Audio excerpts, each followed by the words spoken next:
Iya, kasih.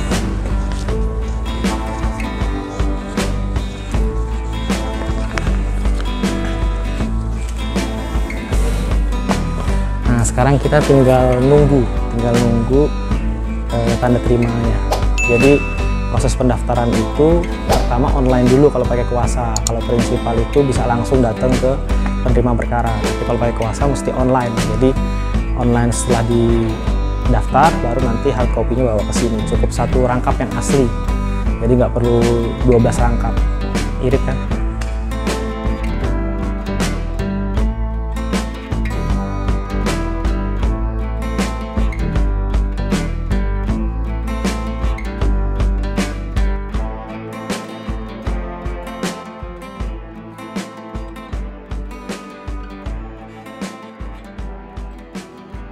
Ya, hari ini saya mendaftarkan perkara konstitusi pengujian Undang-Undang 11 tahun 2021 tentang perubahan atas Undang-Undang 16 2004 tentang kejaksaan.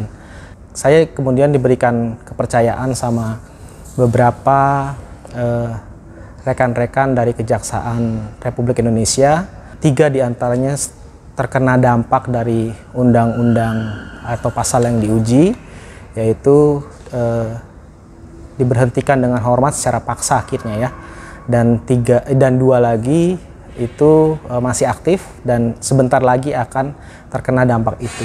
Jadi perlu saya jelaskan mungkin ya, sebenarnya undang-undang kejaksaan itu secara umum sangat bagus untuk kejaksaan, memperkuat instansi kejaksaan. Cuma ada 2 pasal yang kemudian diibaratkan seperti tersambar petir di siang bolong gitu. Kenapa saya katakan tersambar petir di siang bolong?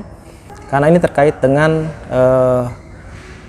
pemberhentian dengan hormat gitu. Jadi terhadap para jaksa yang berusia belum genap 60 tahun sejak undang-undang itu diundangkan, itu tanggal 31 Desember 2021, maka usia pensiunnya adalah 60 tahun. Sementara untuk jaksa yang genap 60 atau lebih saat undang-undang itu diundangkan tanggal 31 Desember itu mengikuti aturan pasal 12C yang lama, yaitu 62 tahun.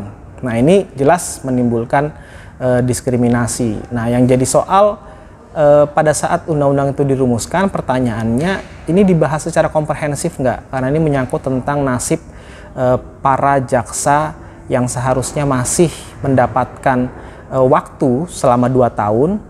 Nah, tiba-tiba saat undang-undang itu diundangkan, itu langsung semua yang belum berusia 60 tahun sejak undang-undang itu diundangkan tanggal 31 Desember, lalu kemudian masuk di bulan Januari 2022, Februari itu mereka genap usia 60 tahun, kena aturan itu diberhentikan dengan hormat di bulan itu. Nah, ini yang menjadi permasalahan sangat penting. Kenapa? Karena pada saat akan pensiun tentunya sudah punya perhitungan harus melakukan apa. Makanya ada namanya masa persiapan pensiun, MPP. Nah, itu dipersiapkan untuk para jaksa yang akan pensiun bisa mempersiapkan. Nah, tapi kalau ini kan kemudian saat undang-undang itu diundangkan, mereka belum berusia 60 tahun, lalu kemudian lewat 1 bulan baru berusia 60 tahun, maka langsung kena pasal 12C, yaitu diberhentikan dengan hormat pada usia 60 tahun.